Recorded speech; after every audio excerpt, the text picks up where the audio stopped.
শুভ মহালয়া আজ এবং মহালয়ার মধ্য দিয়ে শুরু শারদীয় দুর্গোৎসবের আনুষ্ঠানিকতা। রাজধানীর ঢাকেশ্বরী মন্দিরে আছেন সহকর্মী কিশোর জাহান। সেখানকার পরিস্থিতি জানতে যুক্ত হচ্ছি তার সঙ্গে। কিশোর, শুভ মহালয়ের সঙ্গে আপনি আছেন, কেমন দেখছেন সেখানকার আনুষ্ঠানিকতা?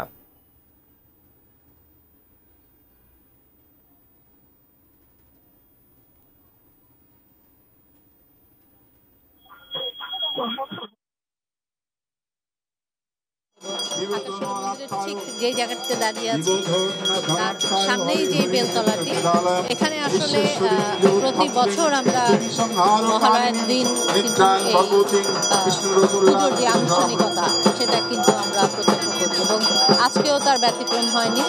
যদিও বা আসলে গতকালকে মধ্যরাত থেকেই যেই পঞ্জিকা মতে যে সময় তার আনুষ্ঠানিকতা শুরু হয়েছিল এবং বড় 6টা থেকে কিন্তু এই ঢাকেশ্বরী মন্দিরে মহালয়ার যে আনুষ্ঠানিকতা চণ্ডীপাঠের মধ্যে সেটি কিন্তু শুরু হয়েছে।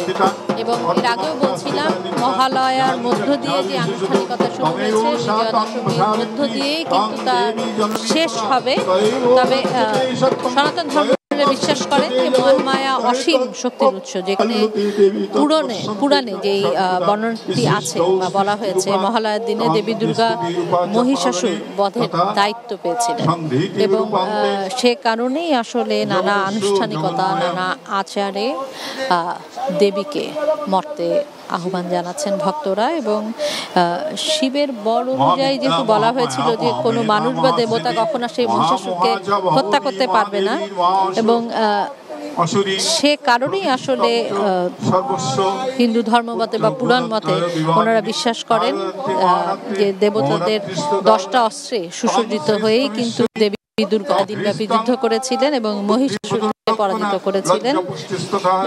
সব মিলিয়ে আসলে পঞ্জিকার হিসেব, পুরাণের কথা সব মিলিয়ে আসলে সনাতন ধর্মের যারা আছেন, হিন্দু ধর্মের যারা আছেন, তারা বিশ্বাস করেন দেবীর আগমনের মধ্য দিয়ে যা কিছু অশুভ, যা কিছু খারাপ, যা কিছু অমঙ্গল সবকিছু আসলে দূর হবে এবং সে প্রত্যাশা তারা রাখেন, সে প্রত্যাশা রাখতে চান।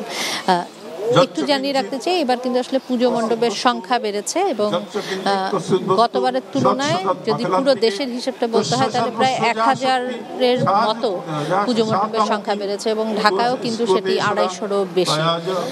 এবং পুরো ঢাকা শহরে আসলে নানা জায়গায় নানা মণ্ডপেই কিন্তু এই মহালয়ার আনুষ্ঠানিকতা চলছে।